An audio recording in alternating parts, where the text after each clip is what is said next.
Establishment and expansion of British rule in India, यही अध्याय अभी हम लोग कर रहे हैं। और इसी चैप्टर में पिछले 3 कक्षाओं के माध्यम से हम लोगों ने अलग अलग कंसेप्ट को देखा है। हम लोगों ने देखा है कि आखिर ये जो यूरोपियन नेशन थे, या फिर ये जो यूरोपियन नेशन या फिर ये यूरोप महादेश के जो कुछ अलग अलग देश थे, वो कैसे अपने शक्ति के विस्तार के लिए आगे बढ़ रहे थे। और इन्होंने अपने आप को भारत की ओर देखा, भारत की ओर मोड़ा, क्योंकि इन्हें लगता था कि भारत जो है उसको अच्छे तरीके से लूटा जा सकता है, या फिर कहें तो वहां पर अच्छे तरीके से प्रॉफिट अर्न किया जा सकता है, अपने आप को लाभकारी बनाया जा सकता है। जिसमें हम लोगों ने देखा कि कैसे जो इंग्लिश ईस्ट इंडिया कंपनी है इसका कंसेप्ट आता है, तो डच का कंसेप्ट आता है, तो पोर्तुगीज का कंसेप्ट आता है। इन सारे चीजों को हम लोगों ने अभी पृष्ठ संख्या 12 और पृष्ठ संख्या 13 पर, यानी कि पिछले 3 कक्षाओं के माध्यम से देखा है। आज हम लोग इसी को आगे बढ़ाते हुए, इसी बात को आगे बढ़ाते हुए बात करेंगे द फ्रेंच की, यानी कि फ्रांस वालों की। पुर्तगाल की बात हो गई, डच की बात हो गई, इंग्लिश ईस्ट इंडिया कंपनी यानी कि इंग्लैंड की बात हो गई। ये 3 अलग अलग नेशन है यूरोपियन कॉन्टिनेंट, या फिर कहे तो यूरोप कॉन्टिनेंट, या फिर कहे तो यूरोप महादेश में। और अब हम लोग अगले देश की बात करेंगे, वो है फ्रांस। अब हम लोग बात करेंगे कि आखिर ये फ्रेंच जो थे वो कैसे भारत में अपना इस्टेब्लिशमेंट और एक्सपेंशन की बात कर रहे थे और देख रहे थे, और उनका कार्य हो रहा था। तो द फ्रेंच के बारे में पृष्ठ संख्या 13 पर दिखता है, लिखा हुआ मिलता है, जो आप लोग सामने या स्मार्ट बोर्ड के माध्यम से देख रहे हैं, और या आप अपने पुस्तक में भी देख सकते हैं। लिखा हुआ है the French East India company. The French East India company was formed in France in 1664। जो फ्रेंच ईस्ट इंडिया कंपनी है ये फ्रांस में वर्ष 1664 में फॉर्म होता है, during the reign of Louis 14। और इस समय जो शासन काल हो रहा होता है, उस समय जो राजा होता है वहां का, उसका नाम है लुइस 14, यानी कि लुइस 14वां, यानी कि जो 14th लुइस है यही उस समय शासन कर रहा होता है। और इसी के शासन काल में वर्ष 1664 में फ्रांस नेशन में फ्रेंच ईस्ट इंडिया कंपनी का फॉर्मेशन होता है। It was under the control of state, unlike the EIC, which was a private commercial venture of a few merchants। जैसा कि हम लोगों ने EIC के बारे में देखा था, इंग्लिश ईस्ट इंडिया कंपनी के बारे में, यानी कि इंग्लैंड वाले कंपनी के बारे में, कि वो कुछ व्यापारियों के द्वारा बनाया गया था। लेकिन ये जो फ्रांस वाला जो फ्रेंच ईस्ट इंडिया कंपनी था, यह एक देश, एक स्टेट और एक सरकार के अधीन था। वहां पर कुछ व्यापारियों ने बनाया था उस कंपनी को, यहां पर एक स्टेट जो है इस कंपनी को गवर्न कर रही होती है, फ्रेंच ईस्ट इंडिया कंपनी को। It was under the control of state, यह स्टेट के कंट्रोल में है, जैसा कि EIC में नहीं हुआ करता था। It established its factories at Surat in 1668 and Masulipatnam in Pondicherry, which later became the capital of French occupied territory in India and was founded in 1673। यहां पर कहा जा रहा है भारत के रेस्पेक्ट में कि ये जो the French East India company था, या फिर जो फ्रांस वाले जो थे, it establish its factory in Surat, ये 1668 ईस्वी में सूरत में, अभी के भारत देश के गुजरात राज्य का एक जगह सूरत, एक स्थान सूरत, उस सूरत में उन्होंने उस समय वर्ष 1668 में अपना पहला फैक्ट्री, अपना पहला कारखाना स्थापित किया था। And Masulipatnam in Pondicherry, and Masulipatnam in Pondicherry, और दूसरा जो है वो पौंडीचेरी के मुसलीपट्टनम में उन्होंने अपना इस्टेब्लिशमेंट किया था। यानी कि पौंडीचेरी की बात करें तो अभी यह भारत देश के एक केंद्र शासित प्रदेश के तौर पर जाना जाता है, वहीं पर मुसलीपट्टनम और ये सब बातें जो हैं ये उसी समय की है। Which later become the capital of French occupied territory, और जो यह बाद में मुसलीपट्टनम जो है यह बाद में इस फ्रांस वालों का राजधानी, या फिर कहें तो फ्रांस वालों का केंद्र बन गया भारत में, जो कि बात आती है वर्ष 1673, वर्ष 1673 की। आगे बढ़ते हैं, अब हम लोग बात करेंगे फ्रेंच के बाद Anglo French rivalry and trade war. अब हम लोग बात करेंगे कि इंग्लैंड और फ्रांस के बीच में जो राइवलरी था, जो युद्ध या फिर जो कंपटीशन था, और कैसे कैसे इन लोगों ने व्यापार के लिए एक दूसरे से प्रतिस्पर्धा की, युद्ध किया, उन सारे चीजों की बात अब हम लोग करेंगे Anglo French rivalry and trade wars के अंतर्गत, जो कि आप लोग को यहां पर सामने दिख रहा है पृष्ठ संख्या 13 पर। तो Anglo French rivalry and trade war की बात करते हैं, तो इसमें सबसे पहले बात करेंगे द कार्नेटिक वार्स की। द कार्नेटिक वार में कह रहा है कि Carnatic was state ruled by nawab under the Nizam which with its capital at Arcot. Carnatic was a state ruled by a nawab. Carnatic एक जगह था, एक स्थान था, एक राज्य था, एक क्षेत्र था जो एक नवाब के द्वारा शासित हो रहा था, और नवाब जो था वो निजाम के अंदर में काम कर रहा होता है। निजाम के अंदर में नवाब, और नवाब के अंदर में एक क्षेत्र जिसका नाम कार्नेटिक है, यानी कि Carnatic was a state with its capital at Arcot, और इसकी जो राजधानी थी वो अरकोट जगह थी। The Nawab was now acting independently. अब जो ये नवाब था जो निजाम के अंदर में काम कर रहा था वो एक्टिंग इंडिपेंडेंटली, अब वो स्वतंत्र रूप से काम कर रहा होता है। Tanjore was the Maratha jagir whereas Madurai and Trichinopoly were both under the nawab of Carnatic. Tanjore was the Maratha jagir, Tanjore जगह जो था वो मराठा जागीर के तौर पर था।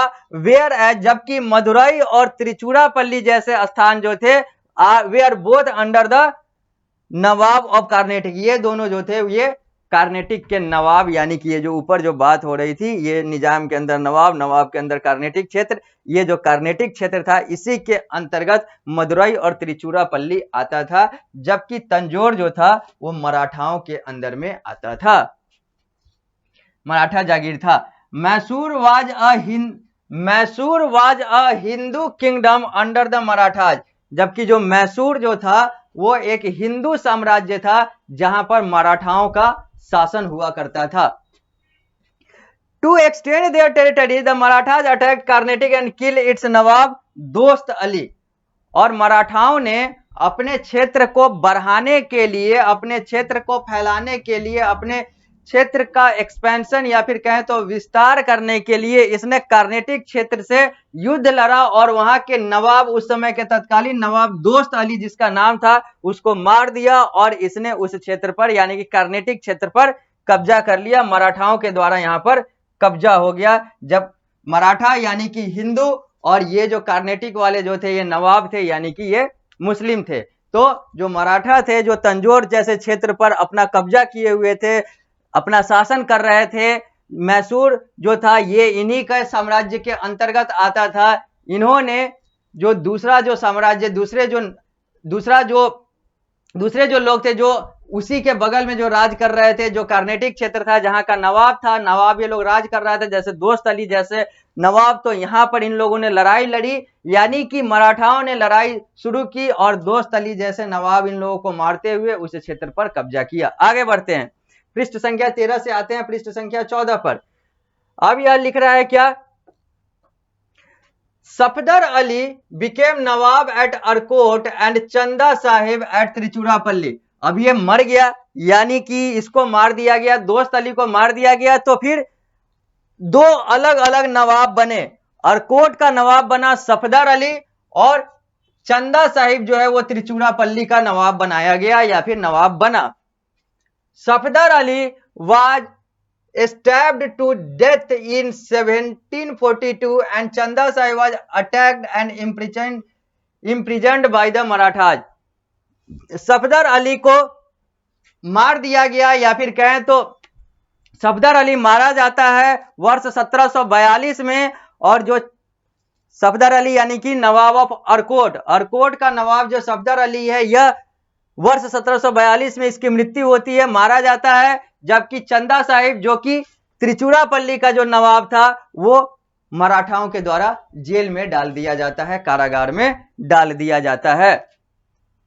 The Nizam appointed Anwaruddin as the guardian of the minor son of Safdar Ali, जबकि जो निजाम, क्योंकि हम लोगों ने बात किया था कि निजाम के अंदर में नवाब और नवाब के अंदर में क्षेत्र है, तो अब ये सारे कुछ जो दिक्कत हो रही थी, ये सारी दिक्कतें आ रही थी कि दोस्त अली मारा गया, दोस्त अली के बाद सफदर अली मारा गया, सफदर अली के बाद चंदा साहिब जो है या फिर चांद साहिब जो है वो भी जेल में डाल दिया गया।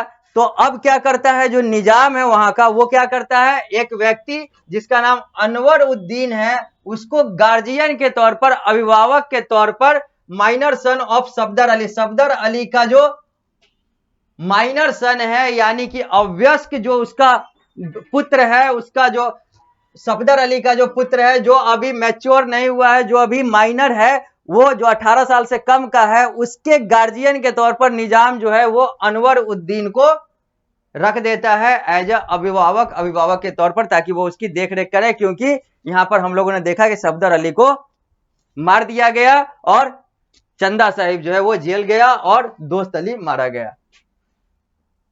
Anwar killed the minor prince and became the nawab. और यहां पर क्या होता है, निजाम ने गार्जियन बनाया कि तुम इसकी देखरेख करो, ये अभी 18 साल से कम का है, बहुत कम उम्र का है, इसके बाप की मृत्यु हो गई है, अब तुम इसकी देखरेख करो। क्योंकि ये जो भी साम्राज्य होता है वह वंशावली या फिर वंश के आधार पर अधिकांश चलता होता है। तो इसी कारण से चूंकि अभी वह उतना सक्षम नहीं था, उसकी उम्र उतनी नहीं थी कि वो उस चीज पर, उस गद्दी पर बैठ के अपने तरीके से डिसीजन ले सके, तो निजाम ने क्या किया था कि एक व्यक्ति अनवर उद्दीन को गार्जियन के तौर पर नियुक्त किया था। और बाद में क्या होता है कि अनवर उद्दीन जो है उसको मार देता है, यानी कि उस माइनर जिसके लिए वो गार्जियन बनता है उसको मार देता है, सफदर अली के सन को, और वो खुद नवाब बन जाता है। ये जो लालच है ये क्या क्या नहीं करवाता है, ये सारी चीजें जो है एक और उदाहरण के तौर पर यहां पर आप लोग को देखने को मिल रहा है कि एज अ गार्जियन आपको नियुक्त किया गया था, आपने उसको मारकर वहां पर गद्दी हासिल कर ली। After the invasion of Nadir Shah, the British and the French both fought for the political power as the weakness of the Mughal empire was expose. और after the invasion of Nadir Shah, जब नादिर शाह का आक्रमण हुआ भारत पर, भारत की बात कर रहे हैं, तो जो ब्रिटिशर्स थे और जो फ्रेंच थे, ये दोनों जो हैं अपने राजनीतिक शक्ति के लिए लड़े, और वहां पर यह भी दिखा कि मुगल एम्पायर जो है वो कितना अंदर से खोखला है। क्योंकि औरंगजेब की मृत्यु के बाद मुगल एम्पायर जो है वो अपने पतन की तरफ चला गया था, मुगल साम्राज्य अपने पतन की तरफ चला गया था, और यही सब समय था। नादिर शाह का आक्रमण होता है, मुगल एम्पायर की कमजोरी पता चलती है, और ब्रिटिश और फ्रेंच यानी कि इंग्लैंड और फ्रांस जो है वो आपस में अपने विस्तार के लिए लड़ते हैं। These countries were traditional rival and thus there was intense competition between the two companies. और ये दोनों जो देश थे ये ट्रेडिशनल राइवल है, यानी कि ये परंपरागत रूप से एक दूसरे के प्रतिस्पर्धी हैं, या फिर कहें तो एक दूसरे के कंपटीटर हैं। और इसी कारण से इन दोनों के द्वारा बनाया गया जो दो अलग अलग ईस्ट इंडिया कंपनी थी वो आपस में लड़ती है अपने सत्ता को आगे बढ़ाने के लिए, एक इंग्लिश ईस्ट इंडिया कंपनी, एक फ्रेंच ईस्ट इंडिया कंपनी।